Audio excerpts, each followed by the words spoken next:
بچہ آ گیا، یتیم بچہ. اس نے آ کے عرض کی حضور 3 گھر میں افراد ہیں، میں، میری بہن اور میری بیوہ ماں.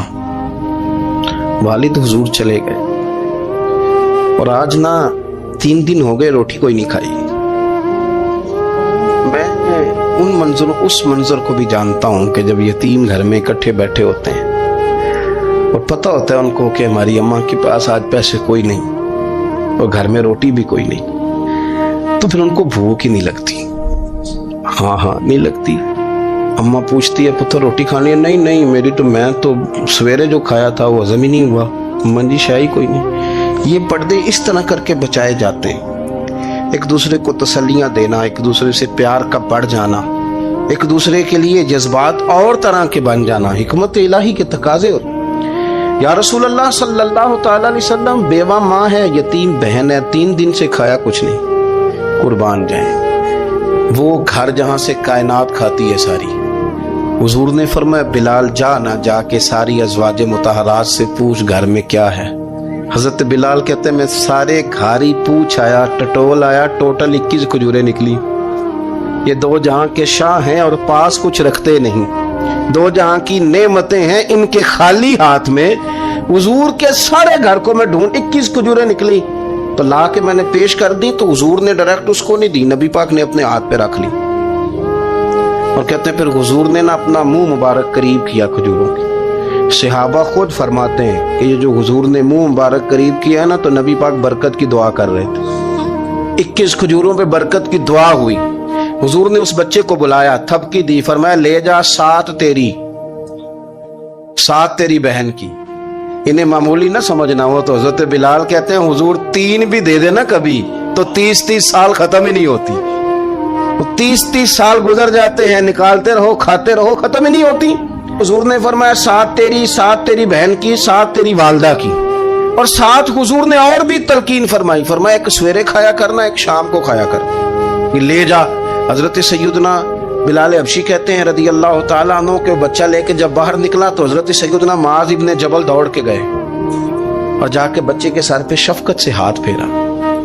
کہا فکر نہ کرنا، رب کریم تجھے بہترین سرپرست عطا کرے گا، پتر پریشان نہ ہونا، اللہ تیری مدد کرے گا. صرف حوصلہ دیا، سر پہ دست شفقت پھیرا. بچہ چلا گیا تو حضور نے فرمایا معاذ ادھر آؤ نا ذرا. یا رسول اللہ حکم ہو. فرمایا کس چیز نے تمہیں اٹھایا بچے کے سر پہ ہاتھ رکھنے کے لیے؟ کس نے تمہیں کہا؟ کس چیز نے تمہیں اٹھایا جو تم بچے تک پہنچ گئے؟ عرض کی یا رسول اللہ وہ جو میرے دل میں اللہ نے یتیم کے لیے رحمت رکھی ہے نا، اس نے مجھے اٹھایا تھا، اور میں نے جا کے اس کے سر پہ دست شفقت پھیرا. تو حضور فرمانے لگے سن پھر، جو کسی یتیم کے سر پہ خالی ہاتھ بھی پھیر دے، جتنے بال اس کے ہاتھ کے نیچے آئیں گے نا، رب اتنی خطائیں معاف کرے گا، اتنی نیکیاں دے گا، اتنے درجے اس کو بلند کر دے گا. خالی دست شفقت ہی پھیر دے. دینا دلانا تو بعد کی بات ہے، اس کا خیال رکھنا. تو یہ جو ہمارے مدارس ہیں نا، ان میں اکثر بچے غریب ہوتے ہیں، لیکن کچھ بچے تگڑے گھروں کے بھی ہوتے ہیں، مالدار گھروں کے بھی ہوتے ہیں. اس میں اگر کوئی ایسا بچہ آ بھی جاتا ہے نا جو یتیم ہے، کمزور ہے، تو اپنے آپ کو محسوس نہیں کرتا کمزور، کیونکہ وہ یہ نہیں سمجھتا کہ میں یتیم خانے میں آیا ہوں. اس کے ذہن میں مائنڈ سیٹ یہ ہوتا ہے کہ میں مدرسے میں آیا ہوں اور میں پڑھنے کے لیے آیا ہوں. اور چونکہ وہ کچھ وزادار بچے، مالدار بچوں کے ساتھ وقت گزارتا ہے، اسی دسترخوان پہ بیٹھ کے کھاتا ہے، اسی کلاس میں سب کے ساتھ بیٹھ کے پڑھتا ہے، تو اس کی عزت نفس مجروح ہونے کی بجائے طاقت پکڑتی. وہ برابری کی سطح پہ جب آتا ہے تو اسے محسوس ہوتا ہے کہ مجھے عزت دی جا رہی. اس لیے مدارس اسلامیہ میری نظر سب سے مضبوط جگہ ہیں جہاں مساکین کی، یتیموں کی، غریبوں کی صحیح معنوں میں کفالت بھی ہوتی ہے، تعلیم بھی ہوتی ہے، عزت بھی ہوتی ہے، تربیت بھی ہوتی ہے. میرے رسول کریم علیہ السلام بڑے انہماک کے ساتھ، بڑے توجہ کے ساتھ. اچھا ایک کام اور ہوتا ہے ہمارے ہاں، وہ کیا ہے؟ اگر کوئی یتیم مال چھوڑ گیا نا اس کا باپ، تو پھر تو بارے نہیں آ رہے ہیں اس کے. پھر تو اللہ خیر کرے کہ بہت سارے مل جائیں گے کفالت کرنے والے، بہت سارے ملیں گے دھیان رکھنے والے، بڑے سارے ملیں گے توجہ دینے والے. قرآن مجید نے فرما دیا ہے کہ جو یتیم کا مال کھاتا ہے وہ سمجھ لے کہ میں مال نہیں کھا رہا، میں آگ کھا رہا ہوں، آگ کھا رہا ہوں، آگ. سورہ نساء دیکھیے ہمارے ہاں اگر تو وہ مال چھوڑ گیا ہے تو پھر تو بہت سارے رشتہ دار مستقل اس کے محلے میں مکان لینے کو تیار ہو جاتے ہیں، الا ماشاءاللہ۔ پھر تو بڑے سارے ایسے بھی رشتہ دار بن جاتے ہیں جن کو والد کی موجودگی میں کبھی زیارت کا موقع بھی نہیں ملا تھا۔ یہ مال جو یتیم کا ہے اس کی تو زیادہ حفاظت کرنی تھی۔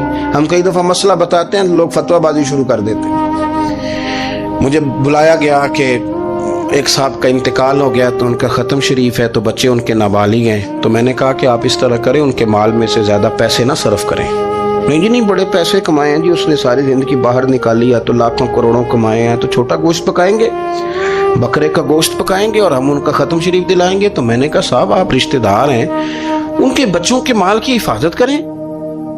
ختم شریف تو اس میں گوشت زیادہ ہونا ضروری نہیں، اس میں تو درد سے دعا کرنا ضروری ہے، اس میں تو تلاوت قرآن پاک کے سال ثواب میں ضروری ہے، ذکر اذکار ضروری ہے۔ لیکن کیا کیا جاتا ہے کہ بے دریغ مال ان کا اگر ہو تو، ایک حدیث پاک ہے بخاری مسلم میں، بڑے غور سے سنیے گا اور اس کے اندر جتنے پہلو ہیں ان پر پوری توجہ دیجیے گا کہ کہیں ہم ادھر آ تو نہیں گئے۔ رسول پاک صلی اللہ علیہ وسلم نا ہمارے لیے سب سے بڑے حکیم ہیں، سب سے زیادہ حکمت حضور نے ہمیں بتلائی ہے کہ اس رستے چلو گے تو بچو گے، اس رستے جاؤ گے تو ہلاک ہو جاؤ گے۔ نبی کریم علیہ السلام نے فرمایا، بخاری مسلم ہے، فرمایا 7 ہلاک کرنے والی چیزوں سے بچنا، اگر ان میں تم چلے گئے تو ہلاک ہو جاؤ گے۔ 7 چیزیں ہیں جو تمہیں ہلاک کر دیں، برباد ہو جاؤ گے، تباہ ہو جاؤ گے، ہلاکت کا سفر ہے یہ، 7 چیزوں سے بچو۔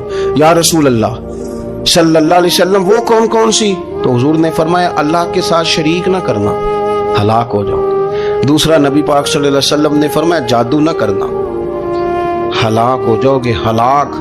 اور یار جسے حضور فرما رہے ہیں ہلاک ہو جائے وہ بچے گا؟ نبی پاک صلی اللہ علیہ وسلم نے تیسرے نمبر پر فرمایا جس شخص کے قتل کرنے کو اللہ نے حرام قرار دیا ہے اسے قتل نہ کرنا، ہلاک ہو جاؤ گے۔ چوتھے نمبر پر رسول پاک علیہ السلام نے فرمایا سود نہ کبھی بھی کھانا، ہلاک ہو جاؤ گے، ہلاک۔ بڑی بڑی دلیلیں دی بینک والوں نے، بڑا سمجھایا تو حاجی صاحب مان گئے، محترم مان گئے، کہنے لگے نہیں جی نہیں وہ کاروبار میں لگاتے ہیں، بڑے بھولے بالے ہیں ہم، پتہ سارا ہے۔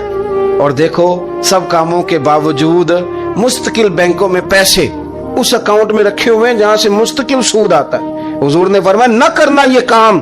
تو کہتا ہے میں سود پہ پیسے لے کے کاروبار چمکاؤں گا، تیرے نبی پاک نے تو فرمایا تو ہلاک ہو جائے گا۔ تو کہتا ہے میں مل لگاؤں گا، حضور نے تو فرمایا ہلاکت ہے۔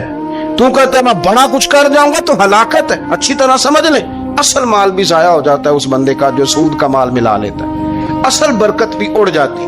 اور میرے نبی پاک صلی اللہ علیہ وسلم نے 5ویں نمبر پہ فرمایا یتیم کا مال نہ کھانا، ہلاک ہو جاؤ گے، نہ کھانا ان کا مال، یہ کروڑوں ہو، اربوں ہو یا 10 روپے ہو، یتیم کا پیسہ نہ کھا جانا، ہلاک ہو جاؤ گے، ہلاکت تمہیں آ لے گی۔